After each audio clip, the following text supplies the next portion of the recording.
Olá você. Estamos aqui ao vivo mais uma vez, direto pelo Facebook.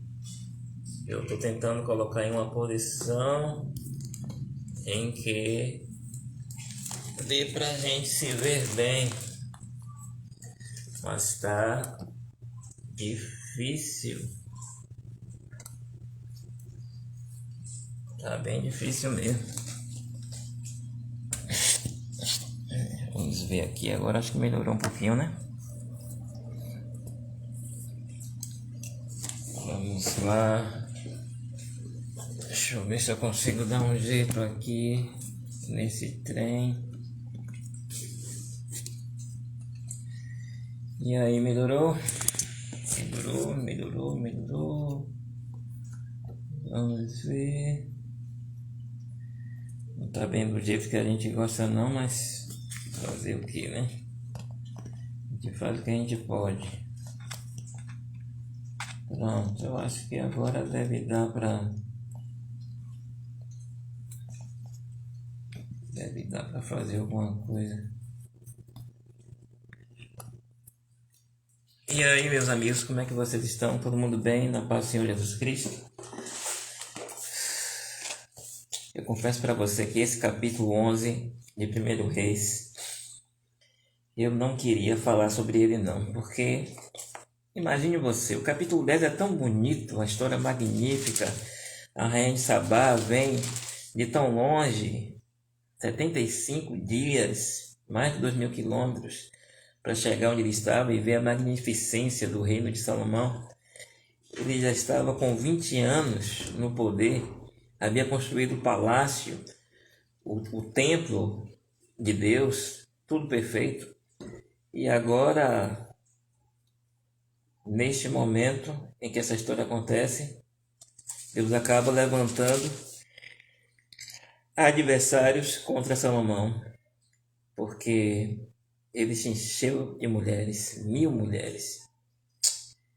E aí descambou tudo. Mas vamos ler, né? Vamos ver a história e tirar alguma lição importante disso. O tema de hoje é Por amor a meu servo Davi. Por amor a Davi é o título de hoje. Vamos orar para começar a nossa história de hoje. Querido Deus, por favor, nos abençoe, nos guarda e permite-nos extrair lições importantes para a nossa vida. Apesar da história ter um fim tão triste, mas fica conosco e nos ergue, nos dá um fio de esperança. Te pedimos em nome do teu filho Jesus, amém. Então vamos lá a nossa história de hoje, não é? Vamos lá a nossa história de hoje aqui agora, com o livro de 1 Reis, capítulo 11. As mulheres de Salomão. Olha como começa essa história. As mulheres de Salomão. O rei Salomão amou muitas mulheres, muitas mulheres estrangeiras,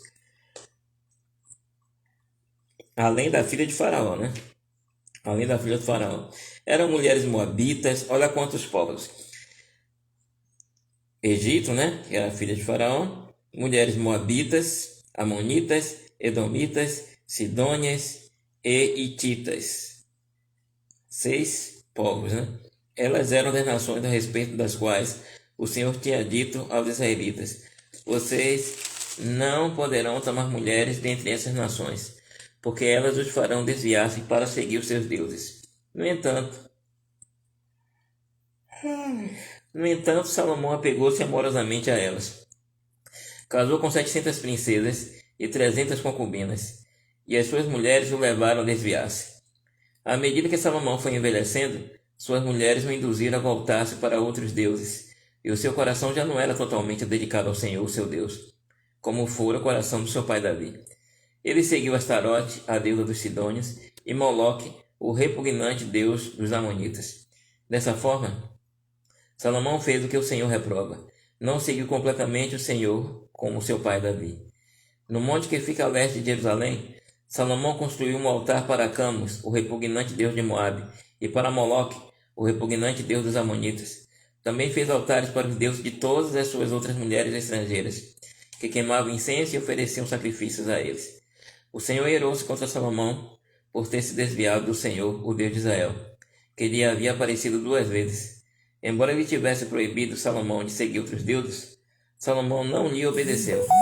Então o Senhor lhe disse: já que essa é a sua atitude, olha que coisa, já que essa é a sua atitude, e você não obedeceu à minha aliança e aos meus decretos, os quais lhe ordenei, certamente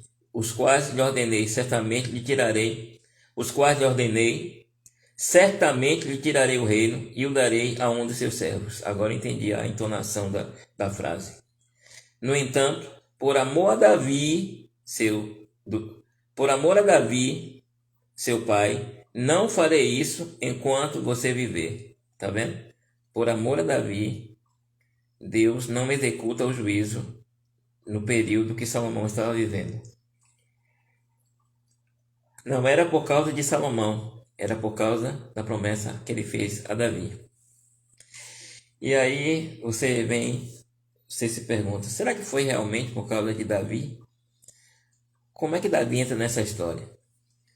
Deus tinha uma aliança com Davi, mas a aliança que ele havia feito com Davi já havia feito anteriormente com Abraão, entendeu? Abraão, a aliança que ele fez com Abraão já tinha feito com Noé, e antes de Noé já havia feito com Adão, entendeu? Então havia uma aliança. E qual era a aliança? A aliança tinha a ver com a primeira profecia em Gênesis capítulo 3, verso 15, que era: o descendente da mulher matará a serpente na cabeça. Então, a nação de Israel e Judá era, na realidade, o povo de Deus que ele havia...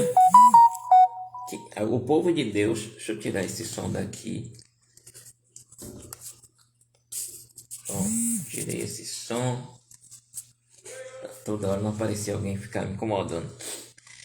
Então, a aliança que Deus fez com Adão era que o Cristo, que seria o descendente da mulher, mataria a serpente na cabeça. Para isso acontecer, o Deus Todo-Poderoso precisava nascer nessa terra. E para ele nascer, ele precisaria de uma família. Daí então, desde Adão até Maria e José, Deus desenvolveu uma família para que ele pudesse nascer.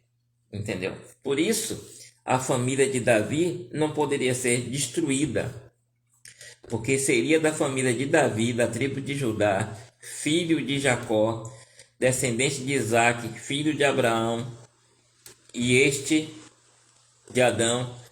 Deus precisava de uma linha de ascendência que viesse de Adão até José e Maria. E quando ele conseguiu essa linha e para conseguir essa linha de ascendência através das gerações, ele não poderia destruir por completo os filhos de Davi, entendeu? Ele não tinha como voltar mais atrás. Deus suportou as atitudes erradas de Salomão até fazê-lo cair em si e voltar-se de volta para Deus. E graças a Deus que ele consegue fazer Salomão voltar-se para Deus. Quando Salomão escreve os livros de Cantares, Eclesiastes, Provérbios, os Salmos, esses últimos livros que ele faz após ele retornar desse período de adoração a Camus, a Moloque, por causa das mulheres que ele teve. Então ele vive um período em que ele vai de encontro a Deus, e depois ele vive um terceiro período em que ele retorna para Deus, entendeu? E aí ele escreve esse livro para poder tentar, de alguma forma, minimizar o mal que ele havia causado, entendeu? Então, a questão foi essa daí. Por isso, então, Deus se ira contra Salomão. E o que acontece em seguida? Olha os adversários que aparecem contra Salomão. Então o Senhor levantou contra Salomão um adversário, o Edomita Hadad, da linhagem real de Edom. Anteriormente, quando Davi estava lutando contra Edom, Joabe, o comandante do exército que tinha ido para lá enterrar os mortos, exterminara todos os homens de Edom. Joabe e todo o exército israelita permaneceram lá 6 meses, até matarem todos os edomitas. Mas Hadad, sendo ainda menino, fugiu para o Egito com alguns dos oficiais edomitas que tinham servido a seu pai. Então ele não foi sozinho, ele foi com várias famílias. Partindo de Midian, foram a Parã. Lá reuniram alguns homens e foram ao Egito até o faraó, rei do Egito, que deu uma casa e terras a Hadad e lhe forneceu alimento. O faraó acolheu bem a Hadad ao ponto de dar-lhe em casamento uma irmã de sua própria mulher, a rainha Táfnis. Então perceba que esse faraó era casado com a rainha Táfnis. A irmã de Táfnis deu-lhe um filho chamado Genubate. Deu um filho para Hadad. Olha só, o edomita Hadad, que fora criado por Táfnis, a rainha, no palácio real. Ali Genubate viveu com os próprios filhos do faraó. Era sobrinho da rainha, né? Enquanto estavam no Egito, Hadad soube que Davi tinha descansado com seus antepassados e que Joabe, o comandante do exército, também estava morto. Então Hadad disse ao faraó: Deixa-me voltar para minha terra. O que lhe falta aqui para que você queira voltar para a sua terra? Perguntou o faraó, se sentindo ofendido, né? Nada me falta, respondeu Hadad, mas deixa-me ir.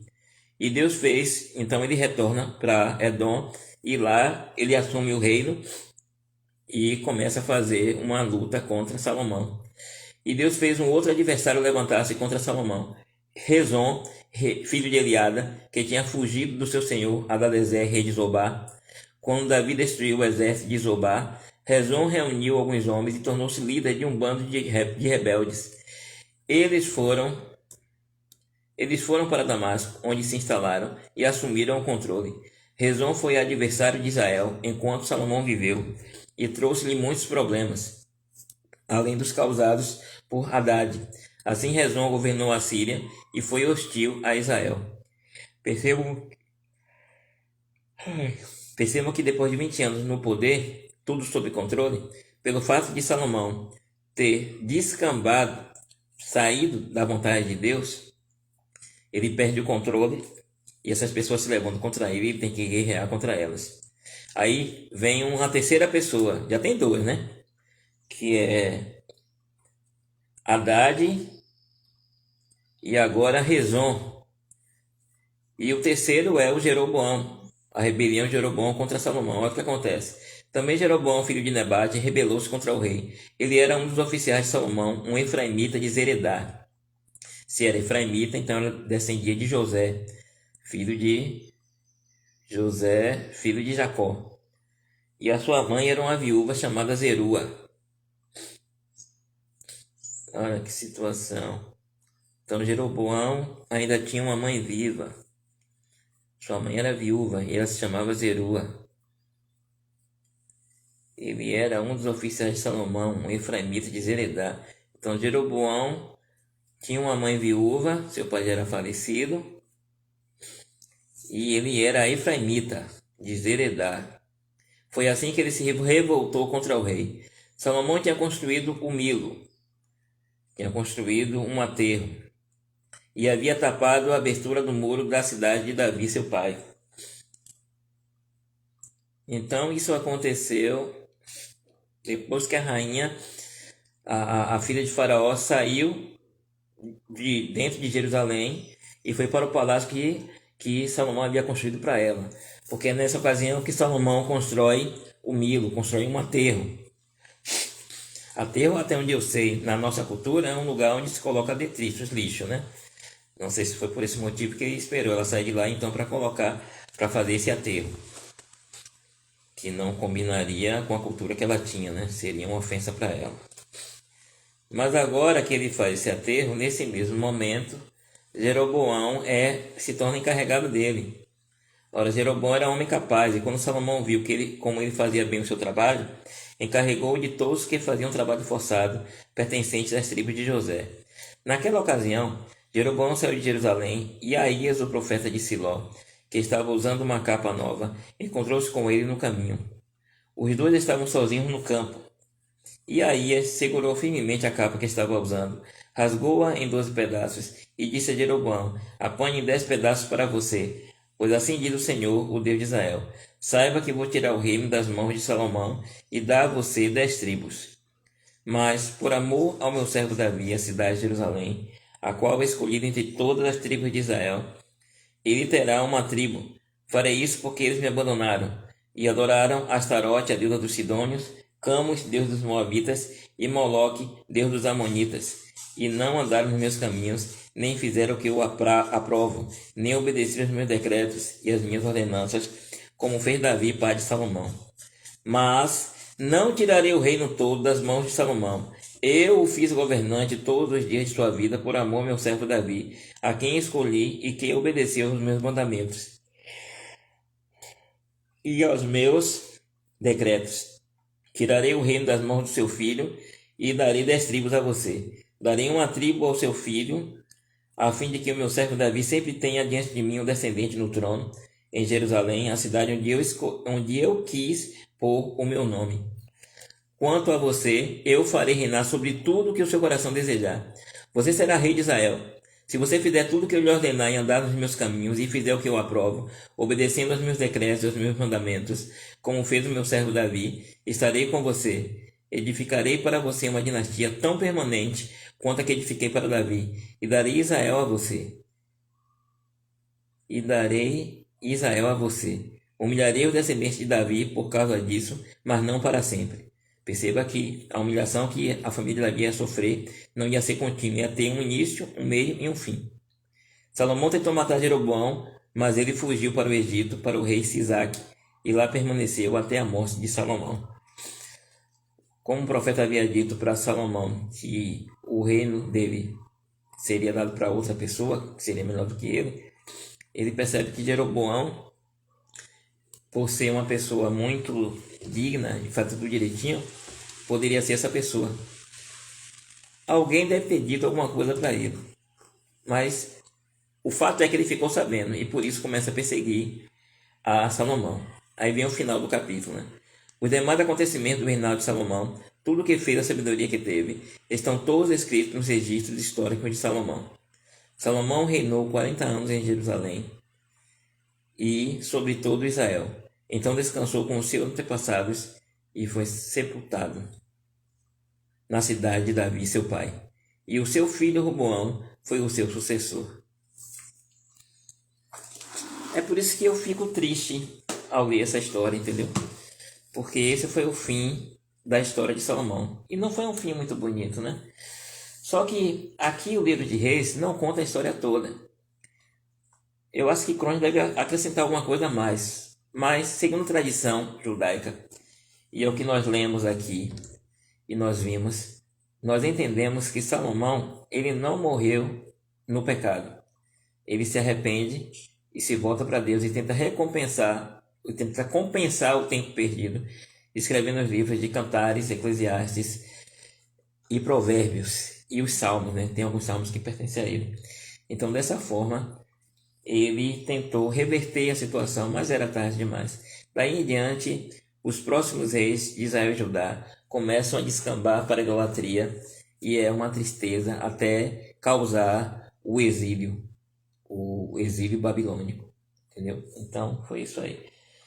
Qual é o paralelo que nós temos para hoje? Qual é a moral da história? A moral da história é o seguinte: aqueles que vivem com Deus, permanecem ao lado de Deus, permanecem tendo vitórias, permanecem sendo reconhecidos, permanecem sendo exaltados, porque o nome de Deus é honrado. Mas aqueles que se afastam de Deus, Deus exerce juízo, executa juízo sobre eles. E outra coisa terrível, em algum momento Deus acaba rejeitando, como aconteceu com Salomão. Deus rejeitou Salomão, mas não desistiu dele. Por isso que esse é o tema geral da nossa temporada. Deus não desiste. Esse é o tema geral. Deus não desiste. Deus não desiste de você. Então não desista também de Deus, ok? Vamos orar. Querido Deus, ajuda-nos a viver a tua vontade, cumprir com os teus reclames e agradarmos do teu coração. Ajuda-nos, como Salomão, caso venhamos a cair.